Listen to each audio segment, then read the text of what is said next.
Brian is going to be able to bring lots of different perspectives, but I think one that will be really helpful is a very clear lens on the data in respect to policy and how that might relate to the disconnects in terms of behavior and performance. We've got Raj Choudhury, who is one of, if not the leading researchers in how and why work from anywhere impacts business performance for the better. And then we've got Lauren Falkner, who I think is a top 1% workplace leader out there, both in terms of her character and also her acumen. And she is the real world operator on this call from ZoomInfo, who's going to help us make sense of what's actually happening on the ground. So welcome to you all quickly before I start this off. Thanks, Dave. Thanks, Dave. Yeah, and then you're going to start talking soon, so fear not. Okay, I'm going to let you guys each have the floor for a moment to kind of kick off this conversation and provide a little bit more of your kind of textured perspective. So starting with Brian. So Brian, the Flex Index is showing that mandates have gone up, but attendance has kind of hardly budged. So help us understand what is underneath all of that. Is it a lack of trust? Is it employee pushback? Is it executive wishful thinking? I think a lot of us on this call probably know some of these answers, but it would be really helpful for you to give us the latest from your brain on what's going on with this And disconnect. I'll cheat and give you some slides Oh, while I'm great. at this. Why not? So this was in the Q3 Flex report that we put out last month. The purple line is policy days required, average number of days required in the U.S. by U.S. companies, up about 12% over the course of the past 2 years. And the orange line is Nick Bloom sway data, aka flat as a pancake Nick. And so that's the sort of gap between the two. Plenty of questions about data and data sources. Here's Nick's data. Just we translated it into an index to compare the two. If you look at Castle Systems, which is badging information and data, it's up about 2% over the course of the past 2 years. If you sort of look at the ups and downs and average things out, that's up about 2 to 3. Placer AI is a little bit more interesting, but not a lot, to be honest, but it is a little bit, which is no change in Q1. If you average out across the months of what's been happening, Placer tracks cell phone usage inside of office spaces. About a 0 change in Q1, 3% change in Q2, which is more material. July actually popped at 7.6. I haven't seen, someone in the audience should find the August data and tell me what the average was year on year if you've got it. I actually heard from Wall Street Journal reporter yesterday that it wasn't as high as 7.6, that it was a much lower figure. So at any rate, we've got multiple sources, the strongest of which says it is starting to turn a little bit. And when you think about when it's starting to turn, it's turning as the job market gets a little bit rougher and people get pushed harder and harder in some companies, although not all, which we can also get into. Here's the key thing underneath all of it. If I'm a manager and I'm being told that I need to do more with less, and I'm being held accountable to quarterly commitments and deliverables, and what I get is the memo passed down that says the old rule of 3 days a week is insufficient, the new rule is 5 days a week. First of all, I'm going to have to deal with my team's uproar and consequences around that, which is probably not going to be pretty. I'm going to have to deal with trying to convince some people not to quit and leave, because even in a rough job market, if you're a data scientist, you can find another job elsewhere pretty darn easily. I'm going to deal with the fact that I've got caregivers who are going to say, this doesn't work for me. I can't do it, literally. The demands at home make it impossible. And what I'm going to be faced with ultimately is non-compliance at 5 days a week a fireable offense. And bluntly, if someone is a performer, is doing well on a team, is carrying their load, and they're coming in 3 days and not 5, they're not going to get fired, unless you've got a really egregious move by a CEO. I think the one challenge that I'd give you, Dave, or one of the challenges I'd give you is, when you set up front, everybody understands and knows that flexibility is better. I unfortunately still hear on a semi-regular basis from certain quarters, I think 5 days is the right answer. And bluntly, they don't say it necessarily because they believe that productivity itself will be that much higher. They believe it to some degree, and they also believe it will help them cut costs because people will quit. And that's also shown up a bit in the data recently as well.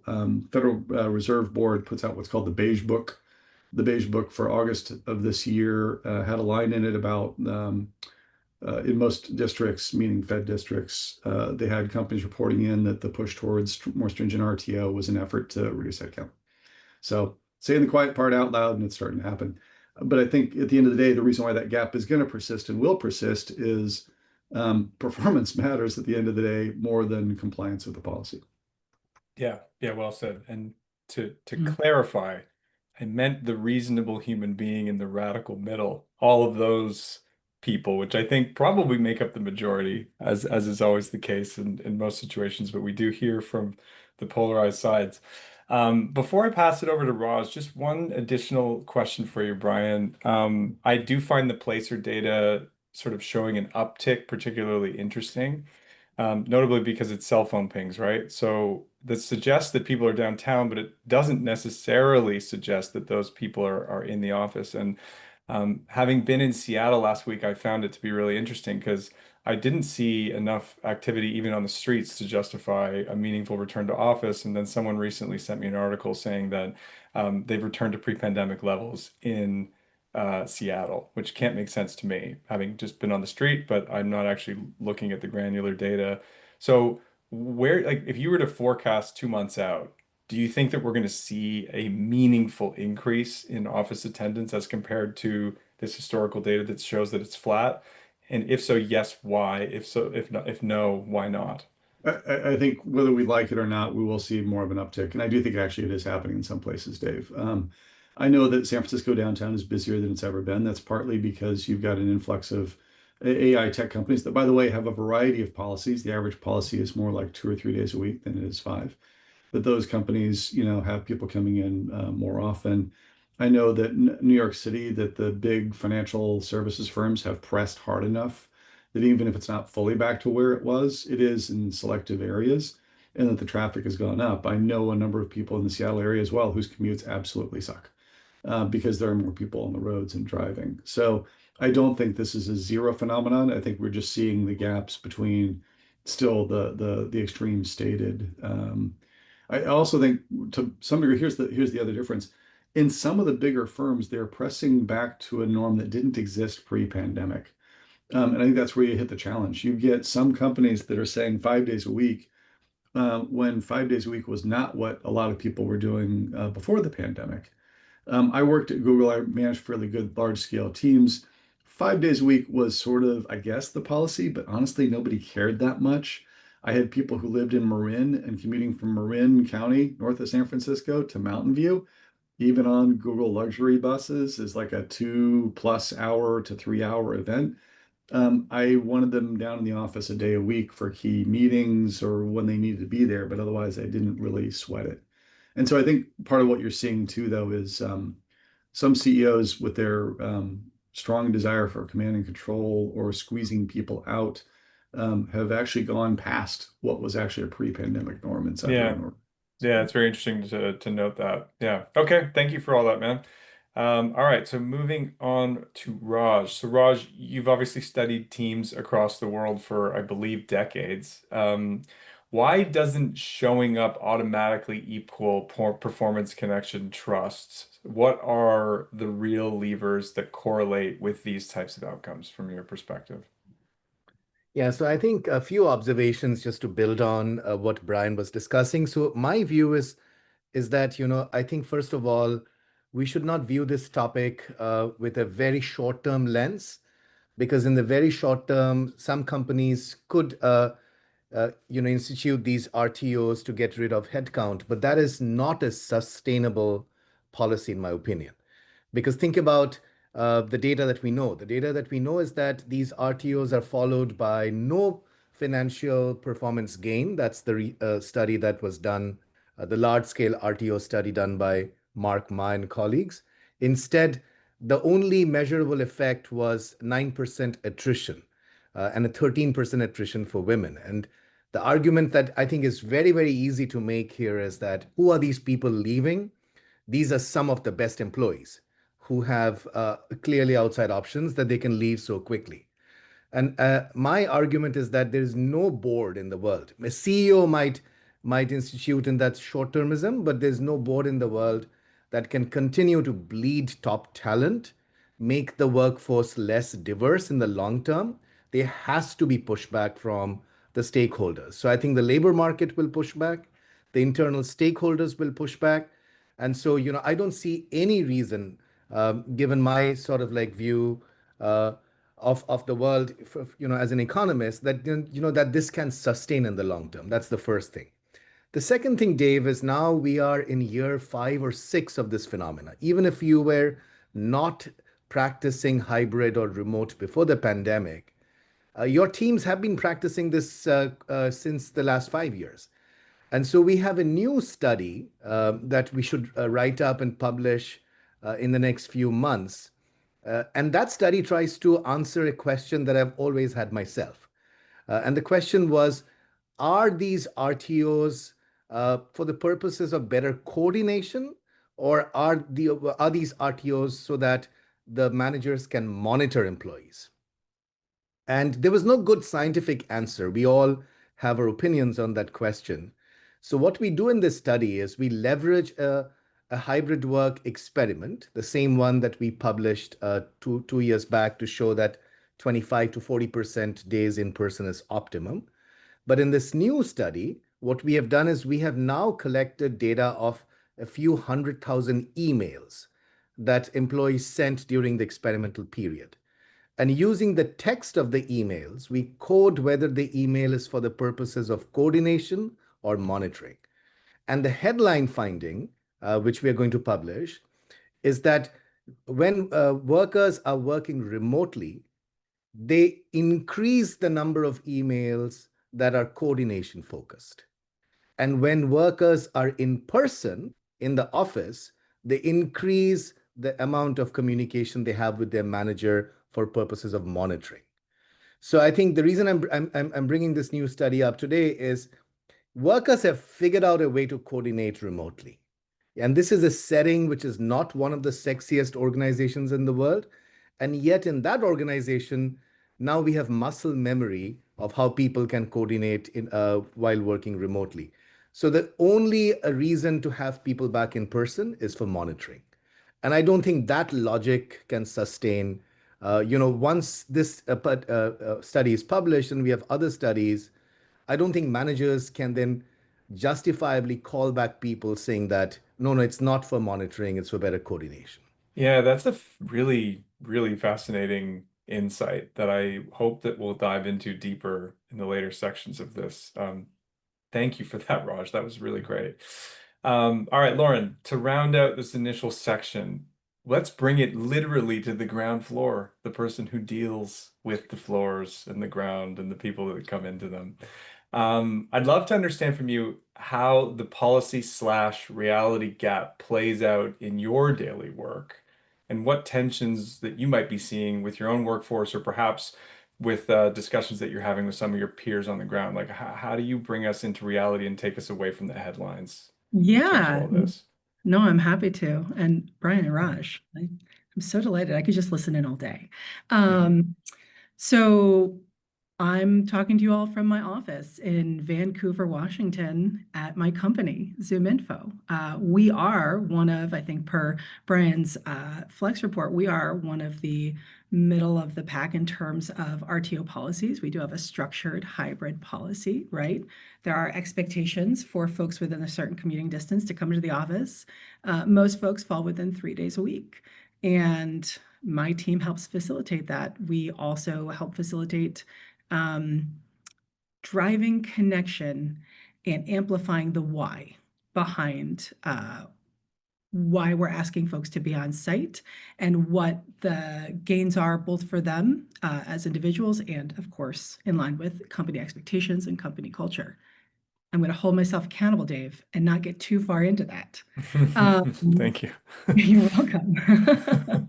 But I'll say here, in terms of, my experience as a practitioner, not just at ZoomInfo, but, I have a former colleague from New Relic on the line. Hey, Kim, great to hear from you.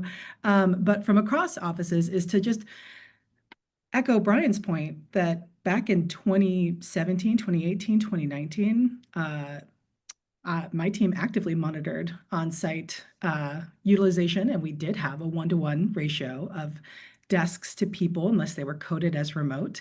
And we had like peak occupancy of 65%-ish. And I think that's a real standard number across many tech companies. And I think that going forward, that's really sort of like the pre-pandemic expectation. And so we spend a lot of time talking about what is the why here and what are we trying to achieve? What is, I think I'm quoting Phil Kirshner now, what is our North Star and how are we tacking towards it? And my job as a practitioner, and I think the jobs of all of us, is really to understand the data and let it inform how we approach things like return to office mandates, but also, frankly, understanding the culture of the company that we're in and building a bespoke program. And I hate to say bespoke, everyone, I want this to be standardized. It's not. It's going to be specific to your company about what's going to work best, leveraging both. Dave, I went all over the place. No, that was great. That was great. Anything? Okay. I think if I was just to give you one last little minute, Mhm. like, is there any tensions that you hear, even maybe from some of your peers, like maybe Yeah. to even make it less volatile in relation to your own organization? Like, Yeah. zoom us out. What do you hear from anyone out in the industry about this policy Oh, versus behavior gap that seems to be persisting? yeah, it was really interesting. Yeah, okay. So I think I mean, I don't think I'm telling anyone anything they don't know. There's a lot of tension, I'd say broadly across sort of workplace programs and this disconnect. And I'm not specifically speaking to my company. I'm actually thinking about an event I attended in San Francisco a few months ago and speaking to a lot of practitioners there in the Bay. And this disconnect between, as the research indicates, mandates versus compliance, and this expectation, particularly as it relates to workplace professionals, that like, hey, why aren't people coming to the office? We told them to come in. And I spent a lot of time thinking about and talking about what are you accountable for versus what are you in control of? And really having a clear expectation setting conversation with leadership over which of the two you fall into. And so, yeah, I think a lot of folks are expecting, yes, Brian, 100%. I think a lot of folks are expecting that you do one announcement one time and everyone goes, well, all right. And that's just not the reality on the ground. But then the question is, okay, what are you trying to achieve, like I mentioned? And then what are the ways in which what incentivize people to come to the office? And I know that we will discuss this more, and there's been a lot of conversation around this. But I'll end with for this section, driving connections is a human instinct, and it is one that all of us benefit from, both personally and professionally. And if you can center your program and align your leadership with expectations around that, you're going to have a lot more success. That's my prediction for you. That was well said. Great way to end section one of this chat. Okay. So let's get into Act Two here. What might be really happening? I think we've just sort of discussed mandates are up, but behavior is still TBD. Maybe we see some incremental increase in behavior tendencies per Brian's suggestion when he was just recently speaking. Starting with you again, Brian, I'd love to know what you think the ripple effects are of executives sort of maybe getting it wrong, and like in terms of engagement, inclusion, productivity. Do you see, like, if leaders keep ignoring this, what are the elephants in the room? What will happen over the Yeah, next couple so of years? there's a couple things here. One is the key question is who leaves and then who stays, and what happens to the people who stay when you get, especially when you get to the further extremes, what we're talking about here. So you may get some cost cutting that feels free coming out of it. And I mean feels free because people quit without severance coming out. Raja alluded to this already, but you know, between Mark Ma's studies and others, people who have more choice depart. Women who are more often than not the primary caregiver at home are much more likely to depart in Mark's study as well as in Nick's. And if you're the CEO, maybe you see some short-term, like literally this quarter benefit of cost reductions, which by the way is the same thing that they're seeing with layoffs.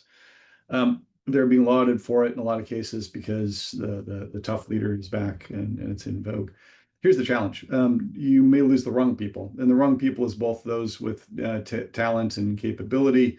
They're going to take it elsewhere, but it's also people who come from different backgrounds that have different perspectives on the business. And without getting, completely out on a limb on this, if everybody is exactly the same in an organization, you get groupthink, and that gets you a Cybertruck. There, I said it. Went all the way to That was Cybertruck. well said. It's my favorite example these days of, clearly nobody else in the organization said, how's this a mass market product? The other side of this is, that by including people who actually come from different backgrounds, you get more ideas, more generation of new capabilities, new markets, resilience. I mean, there's the number of studies out there that show diversity in leadership actually results in better performing companies. Is every single freaking consulting firm out there has a study on this. Okay, those people have left. Your other problem is everybody who stays and is less engaged because they feel untrusted by their management. They feel like they are being monitored and they are being watched and they are being measured and they are being threatened and being cajoled. And at the same time you're doing that, what you're saying is, I'd like you to adopt AI. And I just don't see how those two things come together. One of my favorite memes these days is this guy shouting, "What do we want?" And it's a group of CEOs, and they say, "AI. When do we want it? Now. Why do we want it? We don't know." And they talk about efficiency and gains coming out of this. The reality on the ground for people who've done this is you can get some efficiency gains, but they're typically not huge unless you're doing things like displacing customer service workers entirely, right? Inside of developers and engineering, you might get a 10% gain. If you want fundamental change, it doesn't come from rote task automation. It actually comes from redesigning workflows and how it happens. You can't dictate that change from the top. It comes from teams being engaged in rethinking how they work together and rethinking, how do we go faster? How do we build more? How do we deliver more for our customers? How do we build better outcomes? That requires an engaged workforce. An engaged workforce is one that feels like they are trusted. And so I think if you're out there and saying, I want you to be in your seats so that I can monitor you because I don't trust you, employees are going to translate that, right? And they're also going to see that what you're after is efficiency gains. They're going to translate that into layoffs. And so I just don't see how and again, I'm talking about the 4-day and 5-day sort of extremes of this that also involves monitoring, that also involves threats and intimidation and all the rest of it. I don't see how that helps you with your long-term goals as a business.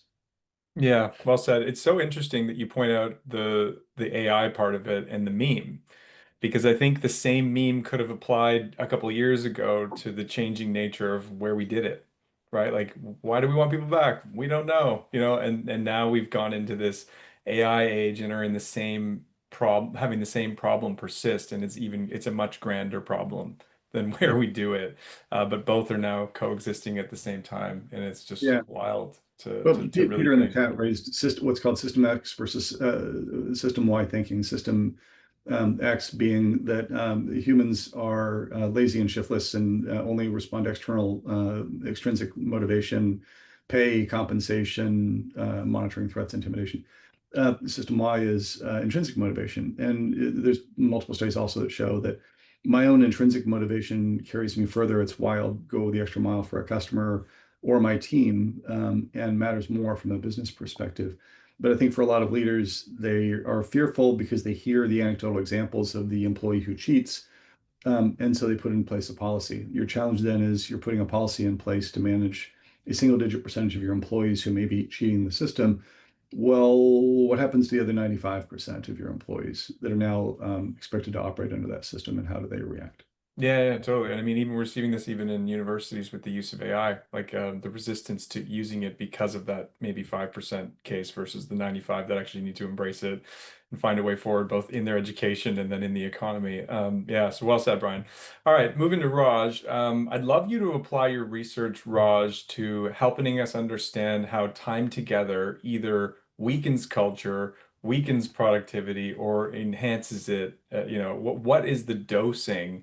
What's the sweet spot? I know that you have multiple ways of looking at this problem rather than one. So I'd love to hear from you on that. Sure, thank you. So this is, just summarizing a broad spectrum of research that I've done that's now published, as Dave said in the book. Uh, so I guess the first thing that I learned, and I studied many of these insights came from, thanks, Dave, from studying smaller companies such as GitLab and Zapier and Deal. So first of all, we ran an experiment to try to understand what fraction of time should be in person, because there are some things that need to be done in person. And I believe it's actually one thing. And that thing is to develop trust among team members. So if you're spending in-person time, you can really have very honest conversations. You can have lunch and dinner together, and that leads to the trust that you can then leverage when you're not together. And we found that about 25 to 40% time was optimum. It was better than more than 40% and better than less than 25. But in the book, then what I write is that that time does not have to be every week. There are three flavors of hybrid that I sort of like conceptualize in the book. One is what I call weekly hybrid, where the team is meeting for a couple of days every week. There's another flavor, which is monthly hybrid, where the team is coming together for 3 or 4 days or an entire week every month. And then people disperse and they live wherever they want to live. And then finally, many startups are following the quarterly hybrid model, where they're getting together for these team-based events once or twice a quarter. And I think what these startups have figured out, Dave, and what we now know anecdotally and also through research, is that this is not a one-size-fits-all solution. There is no business a company should mandate one form of hybrid. They should be left to the teams. Some teams, depending on what they work on, what life cycle their project is, could choose weekly hybrid. Some other teams could choose monthly or quarterly hybrid. So this should be a team by team decision. And you asked, what is the purpose of in-person? The purpose of in-person is only to socialize. There is no reason I should drive down to any office or a resort or a retreat or a conference and then wear headphones and work on spreadsheets or coding. That makes no sense. And so the whole agenda of the in-person days should be based on social activities, mentoring, brainstorming, team dinners, team lunches. And the last thing I'll say, and this is all something that we have known for a while now, the last thing I'm going to state is a question that I've had for a while, and I think it's an interesting question to study both as a researcher and on the practice end. And the question is the following: that what's happening, and I think this also reflects in the Flex Index data that Brian put out. Smaller companies, startups, have figured out flexibility. Larger companies, especially these Fortune 50 types, with some notable exceptions, have had this RTO sort of resistance. In a sense, what the large companies are doing is they are giving the smaller companies a competitive leg up in hiring. So, just to give you one example, the company I know really well, which is Zapier, when I studied them, Zapier had 800 employees who came from 31 countries. So this kind of competitive advantage in hiring is just being ceded to the startups and the smaller companies by the large Fortune 50. And I wonder, as the years pass by, what that means for the competitive dynamic between the large companies and the small companies in terms of innovation and productivity and everything else. So I don't know why the boards and the CEOs of large companies are just giving this enormous gift to smaller companies by ceding the flexibility space to smaller companies. Yeah, really well said. You actually, as a former real estate broker, you see it in vacancy data. So in this sort of the surrounding areas of the downtown where the textile factories that got converted into cool office was in most major cities, way higher vacancy rates because they've responded to the needs of the market in terms of like access to talent and needing to compete along those lines. And then their reliance on real estate has also diminished in connection with that.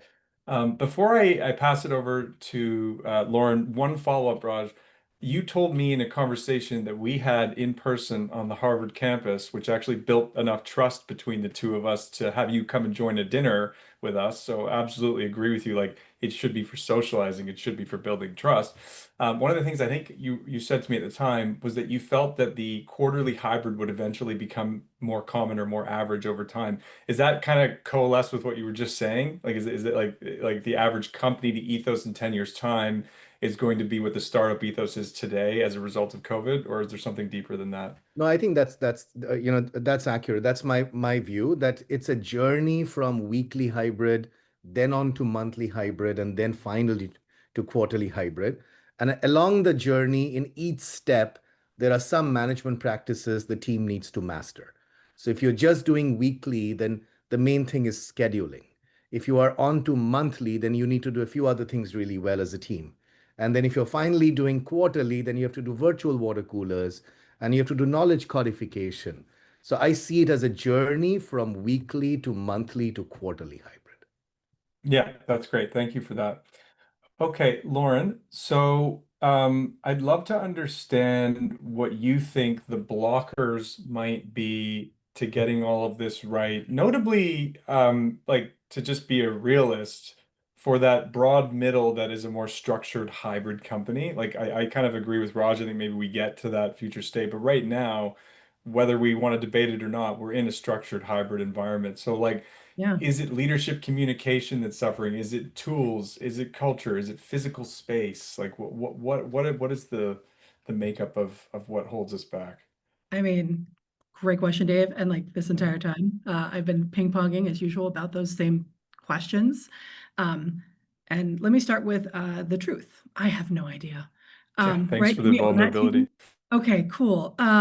However, I have a couple hunches. The first things that I like, as Brian and Raj, you were talking, all I could think about was like flexibility enables trust. That is true.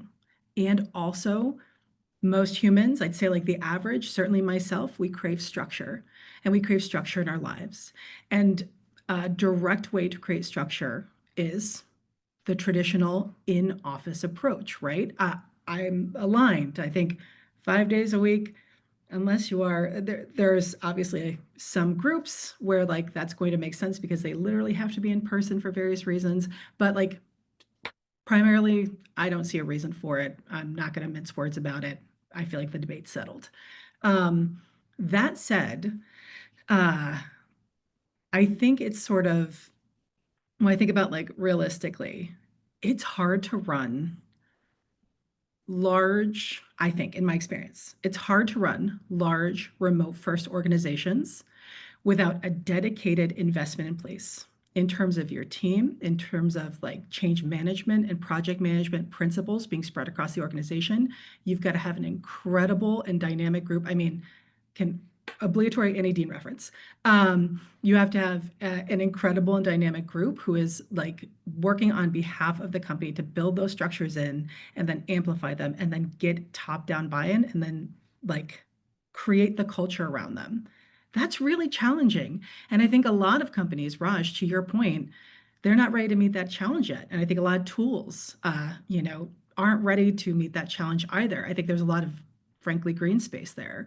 And so I think there's a lot of defaulting back to this works. You have folks in office or gathering, we'll say, at a certain cadence, and this meets the need, but we're still working through, we're still sort of in the early stages.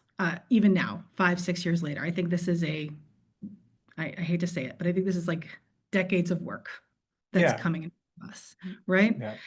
And so this is my hunch, and I that it's hard to build that muscle, particularly in a larger organization, and to define it. And I think I have a hunch, again, this is just me and my opinions over here out in the ether, that these, smaller, more flexible companies, they have the opportunity because they're doing it sort of like built into their DNA from day one. Hmm. Um, and I also think it's easy to fumble the ball on that. A sense of disconnection can be very quickly, you can quickly have a sense of like folks not knowing one another, a lack of trust, when you are not, what's the word I'm looking for? When you're not creating those opportunities for people to engage with people as humans. Raj will own it when you were like, by the time you get quarterly, you're looking at virtual. A little part of me pushed back, right? Because I was like, no, I want to see you in person. I want to chat with you. I want to have dinner with you. I want to have a casual conversation. And I think getting companies to understand both it's not a one size fits all, and that their investments, depending on which way you approach it, is sort of step one. And also understanding what's going to work best for that company. But now I'm repeating myself. Sorry. No, good. And Lauren, I love that you mentioned your internal monologue there because we all have them. And Yeah. we all bring our biases to whatever the conversation is. And I remember literally last week, me and you were sitting in person debating our personality types and Indeed. why that has us slant one way or the other. And I think, yeah, it just tugs on the complexity of all this. And I think that it is a century long, like, we got smacked in the face and it didn't just get accelerated, it got inflected because of COVID.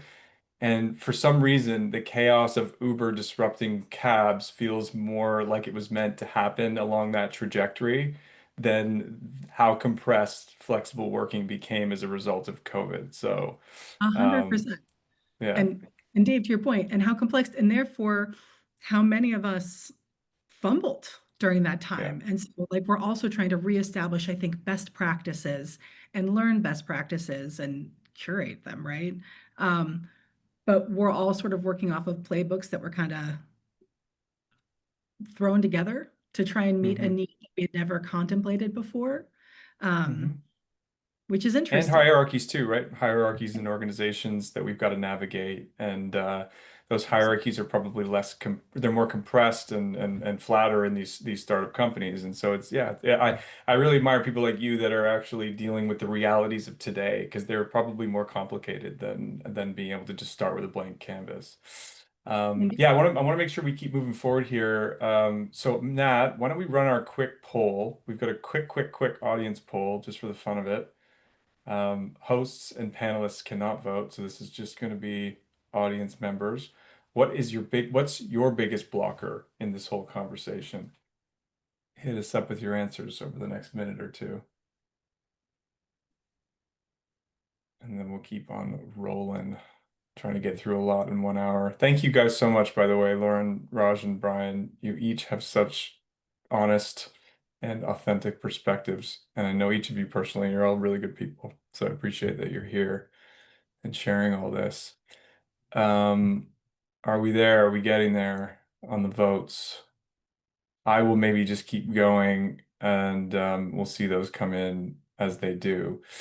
Okay, so I want to start to pivot from the pain points to maybe what might be working or what could work in a little bit more detail. So Brian, you have been speaking for years and years and years and years and years and years and years about the importance of team level agreements. I think it might be you may be the person that taught me that that was a thing.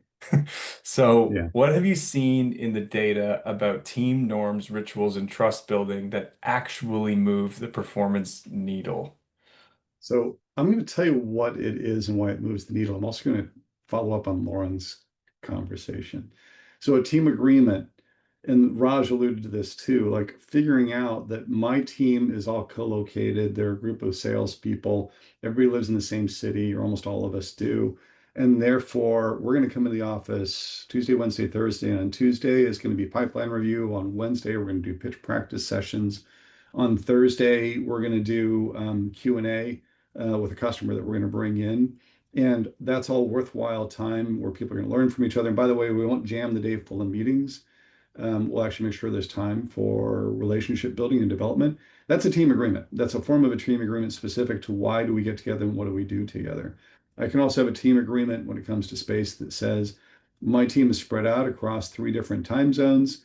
We all make sure that we are available to each other for calls and conversations and chats and everything else between 9 a.m. and 2 p.m. on the West Coast, which is noon until 5 on the East Coast. We are making that commitment to each other. And by the way, we're going to fly everybody in, and we're going to do that on a once a quarter basis. And we're going to get together and go deep on planning, but also relationship building and development. And they work really well. Here's the problem, and it goes back to something that Lauren said.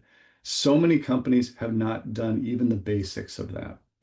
And so many companies that I know, especially some of the bigger tech companies, that in 2021, 2022 said, let 1,000 flowers bloom. We're going to let people have a lot of flexibility and managers. You can hire people in a lot of different locations, and we'll give you the fund to bring them together once a quarter. 2023 rolled around and they took all the funds away. They didn't put anything in place to actually help training people. They asked people to fill out not a team level agreement, but basically a form that says, what's your frequency of come together? That became a check the box exercise. A couple of years later, what they find is that their teams are not very engaged because people never get together in person. They are more distributed, they are more spread out, and they're struggling.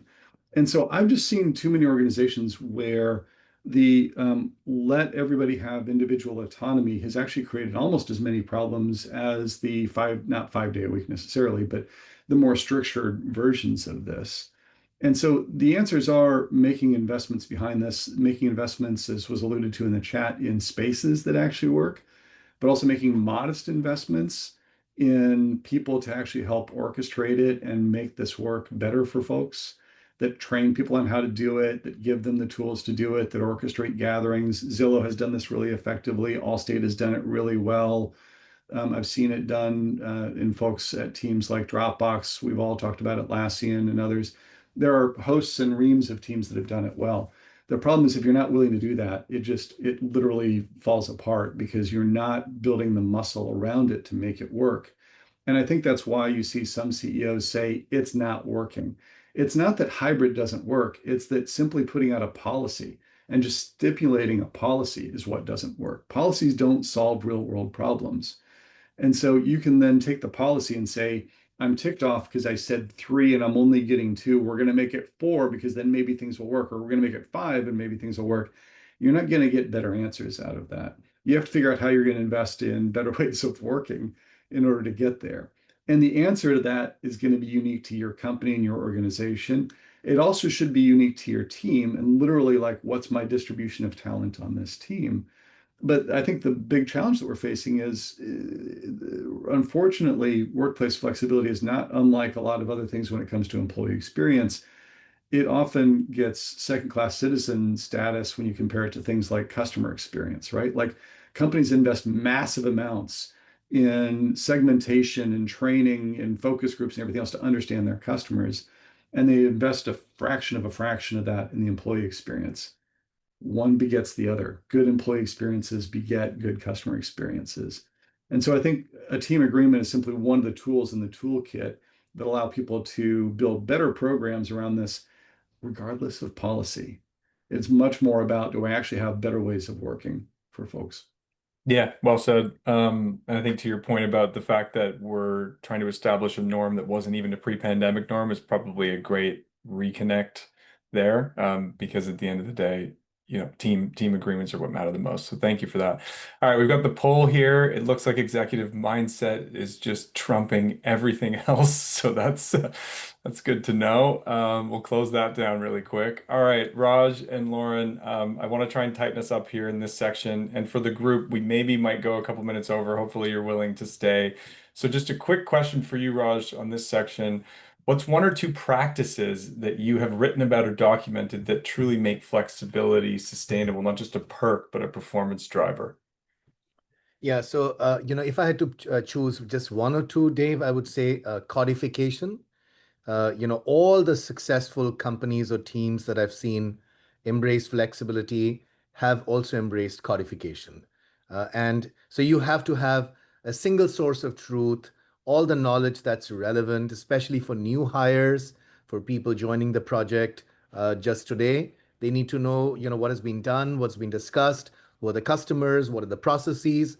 And I think there's a huge advantage now because of Gen AI, because Gen AI does codification much better than humans. And so when people ask me what could be the sort of default use of Gen AI, one of the use cases, I would say knowledge codification. The other thing that I found easy to implement and works every time are virtual water coolers. Because the argument that, Lauren mentioned connections, I agree 100%. uh, that we all need connections. But the problem is, in the office, this has been documented back in the 70s by Tom Allen at MIT, and there was a repeat study by Maria Roche at Harvard last year. We are all constrained by the microgeography of the office. So when we go to an office, we make connections with only 8 or 10 people sitting around 20 or 25 meters of where we are. And the people we need to make connections with are often in a different floor or in a different office building on the same campus, or they're miles away or time zones away. And so, really, in a distributed global world, connections are not within 20 meters. That's just ridiculous. And so, I think virtual water coolers have been a way to bridge that Allen curve constraint. So, I would say knowledge codification, virtual water coolers, and the buddy system. That's the other thing that I've seen widespread acceptance now, especially for younger employees and new employees. Getting assigned a buddy who's not a team member, who's not a manager, with whom you can ask any question with psychological safety. I would say those are the three easy, low-hanging fruit best practices. Yeah, well said. And I think that last one, even though startup companies have done a good job of migrating towards these new behaviors for working, I think many startups are going to fall down in that last camp, even the virtual ones. So there's still a ton of work to do, even in the remote first world. Lauren, to close out this section, I'm wondering how are you going to balance this notion of needing stability either in like coming in on a certain rhythm or even having the same setup in an office environment with ongoing constant organizational change. How are you grappling with that? Dave, throw me a softball, why don't you? Uh, seriously, that one's tough. Sorry. I feel you're capable and you've got the I appreciate it. vulnerability to say that. Sorry. I appreciate it. Truth in advertising, everyone. No, it's a great question. It's tricky, but there's a couple different things. Number one, I'm going to go back to something that I think Brian spoke to far more eloquently than I will, which is investing in like the ROI that, real estate and workplace teams, whether in a structured hybrid or remote first capacity, can bring to a company if they are resourced appropriately and sort of given the tools and staffing to really expand and scale programs and think through these really challenging questions. We are traditionally, I'd say the best teams are traditionally strategic, but most are pretty reactive, right? To the whims and the thoughts of what the company needs in the moment. And my challenge to folks is number one, busy does not mean efficient, right? Like we need to actually build in time into our days. And I do this myself. A third of my day is blocked out for like thinking. And maybe it's an active process. Maybe I'm working on something specific. Maybe I'm noodling on something. I'm very transparent about this because we don't give enough time in our days to being productive in a way that serves the long term. Does that make sense? And So so I well think, said. So well said. thanks, Dave. So getting back to your question, I think that like don't get so caught up in the moment that you're constantly reacting to everything. And so be considerate and don't jump at a solution right away. I mean, don't get me wrong. Also, perfection is the enemy of anything. Like, you got to find the balance. You have to stay informed. I think if you're not following Raj and Brian's work on this call, I think everyone is, but you should be. You should know what the curve is doing and what companies are doing, and then you should be thinking about what the DNA of the employer that you work for, right? And what's going to support them best, and also how you can bring the best change management principles or up level them to your organization. Does that Yeah. Yeah. make sense? I'm glad I threw your hardball. Well done. Okay, we have 7 minutes left. I'm going to do a bit rapid fire in this last section and just keep it really open-ended. Practically speaking, and I'll just go in order. I'll give Lauren a break. I won't get you to go again. If you could give it any piece of advice to leaders that they can start actioning right now, today, in relation to this discussion, what would it be? Brian first. Listen to your own people. They'll tell you what they need, and what they need is probably not a new office space or flexibility. They probably just need more clarity about goals and what they're after in the first place. But listening to your own employees and understanding their needs is still like the number one thing to do. And the second one that I'll give you is experiment and iterate. It may sound hard, but even with spaces, I've seen people do this. I wrote about like what PagerDuty did up in Toronto and how the reset they did up there led to a lot of really interesting learnings. They then took to Lisbon, they then took to Atlanta, they then took to other places. Everything that you do is iterative to some degree or another over some period of time. Make sure you're thinking about like how do what I try out today, how's that going to inform what I do tomorrow? Yeah, I love that. And it's saying it's interesting to say listen to your people. I think in line with that, I would say ask them. Because you can't know unless you ask, and I don't think enough people ask. Okay, Raj, same question. Practical piece of advice you would give to CEOs today. And I know I think you like get into rooms and talk to these guys directly. So what would it be? What have you said? Yeah, so I 100% agree with Brian. I'll just add to what he said. So I would say there are two sets of experiments to have. The first thing that I think CEOs should think about is flexibility as a hiring tool. And so it's not just about the productivity and the innovation that you currently have, but it's the productivity and innovation that you can have if you have talent that's more diverse from different places. So there's a possibility of running a pilot on hiring. So just to give you a concrete example, I'm working with a tech company in India which has never hired from the northeast of India. So they've started a pilot program to hire from the northeast. And this is, I think every company in the world can start a hiring pilot saying what labor markets have we never gone to. For the US Patent Office, they had never gone to California. So, can we start a hiring pilot? The second thing I would say to Brian's point is that, I think the problem of the pandemic reaction was, as Brian said, it was every employee was doing as they wished.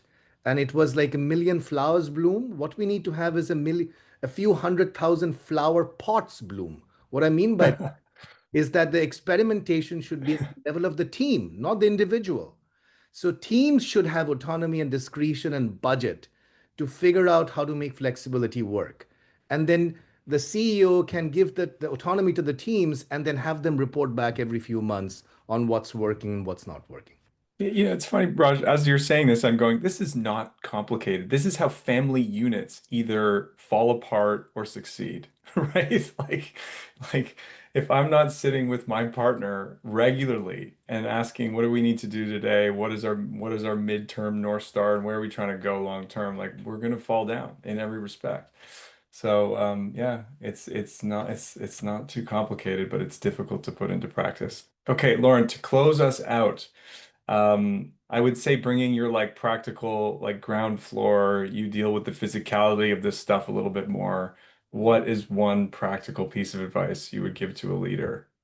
Um, so number one, 100% Raj and Brian, no notes. I think it's not so much advice, it's a question, and ask why.